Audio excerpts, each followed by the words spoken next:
In this episode, I'm introducing you to Home Assistant in the first entry of my 2021 Home Assistant Starter Series, coming up on Suburban Nerd.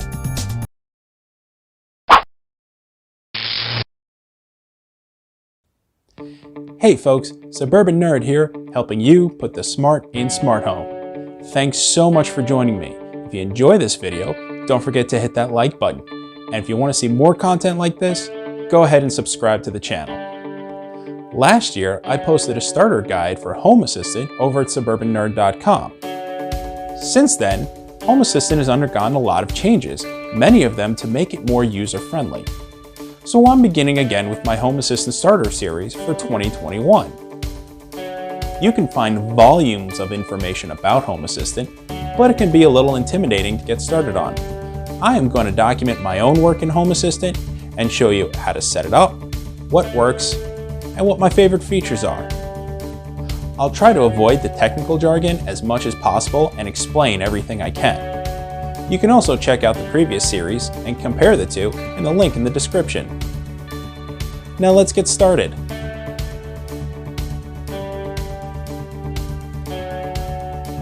Home Assistant is a free, open source platform for home automation.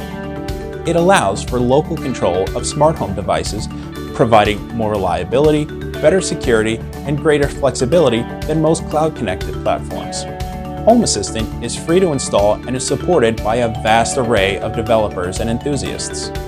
It is written in Python and saves its configurations in a language called YAML, or Y-A-M-L. It has a few different methods of installation that vary on just how much you want to modify it and what features you want.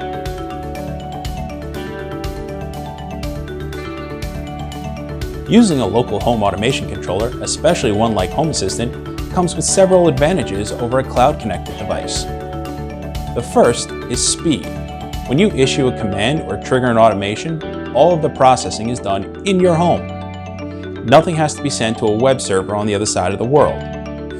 Also, you don't have as many devices vying for your network's bandwidth. Devices can be put into subnets and only contact the devices they directly interact with. The next is security. Fewer devices connected to the internet means there's fewer devices letting the internet into your network. You decide what can access your resources and how they interact. You don't need to worry about as many software updates as well. The third reason is compatibility. You don't have to worry about companies like Amazon freezing out your Google devices or vice versa if you aren't using their cloud platforms to begin with. If it works for one of the standards on your hub, it's going to work.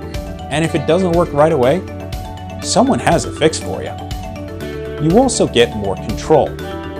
Cloud services are limited by what the platform owner allows you to do. When you use local controllers and hubs, you decide what you can do with it.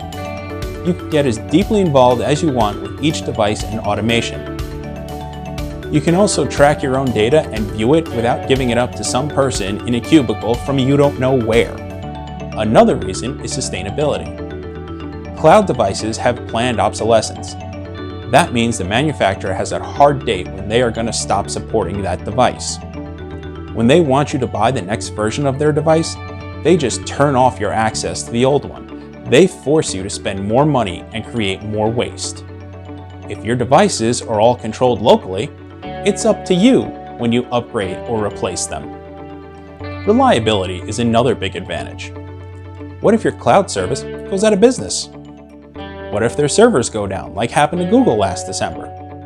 What if they just decide to stop supporting your particular device, like Philips did with the old Hue hubs, or Sonos did, or Wink does? What if you lose internet? There are plenty of things that can happen to take your cloud-connected device offline. If you are maintaining local control on a smart home hub, you don't have to worry about any of these issues as much. And the last reason is it's free. I mean, Home Assistant is. A few others like Mozilla Web Things and OpenHAB are as well. And you can't beat that price, can you?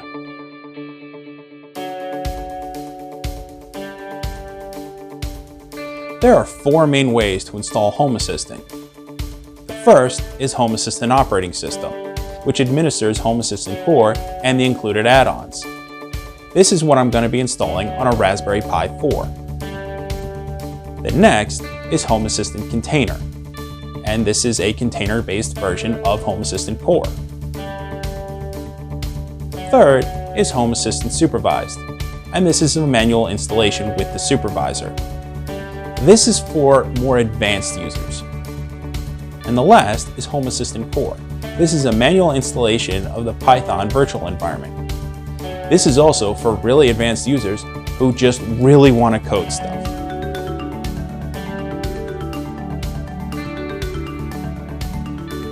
I won't lie, there can be a learning curve. This is more than just plug it in and log into your account. You don't have to know Python or YAML, but it helps, and you'll probably pick up some along the way.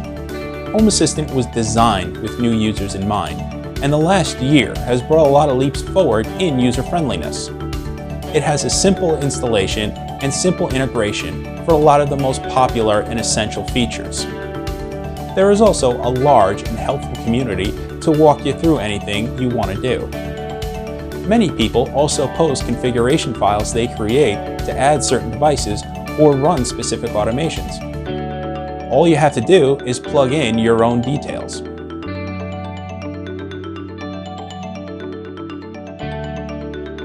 For the application itself, nothing. It is open source and free. You can run it on pretty much any hardware you have. I bought a Raspberry Pi 4 to run Home Assistant. Those start at about $35 and go up in price based on what you want to get, like extra features or add-ons or cool cases. If you go this route, I recommend getting a basic setup and using it exclusively for Home Assistant. Home Assistant operating system was created specifically to run on a Raspberry Pi. There is also a cloud service offered through Nabukasa for about $5 a month that allows you to sync up with your Amazon or Google devices seamlessly. There are other ways to do that, but you might want to start with this until you get more comfortable with the platform.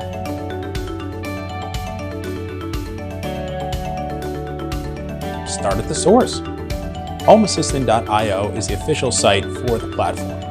There, you can find instructions, updates, and a forum to ask your questions. Some of the pages are slightly out of date, but the staff is pretty diligent. Even if an official page has old information, someone on the forum will be able to get you up to date. Members also like to post their own automations to show off and share. I also follow a lot of great blogs and YouTube channels. Dr. Z's does a lot of great videos and live streams for his various projects within Home Assistant. He's especially working with a lot of smart lighting. Rob over at The Hookup recently updated his own Home Assistant guide. He does a great in-depth look. You can really tell he's a science teacher in his videos. Juan M. Tech does a really good job of breaking down projects into their basic elements, and he goes back and updates his videos and posts with new information when it becomes available, such as what he's recently doing with Home Assistant. Everything Smart Home is relatively new, but Lewis is making a lot of great content for Home Assistant and other DIY projects. Burns HA does a lot of in-depth reviews and tutorials for integrating devices into Home Assistant. DigiBlur DIY is a great place for projects like homemade sensors for Home Assistant. And of course, there's always Suburban Nerd.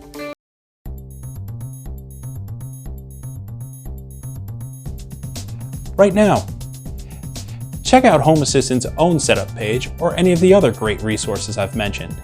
Then, follow along to see what I'm setting up. If you want to see me try something specific in Home Assistant, let me know down in the comments or reach out to me over social media. And don't forget to hit that like button and to subscribe to the channel. Thanks for watching The Suburban Nerd, and remember, put the smart in smart home.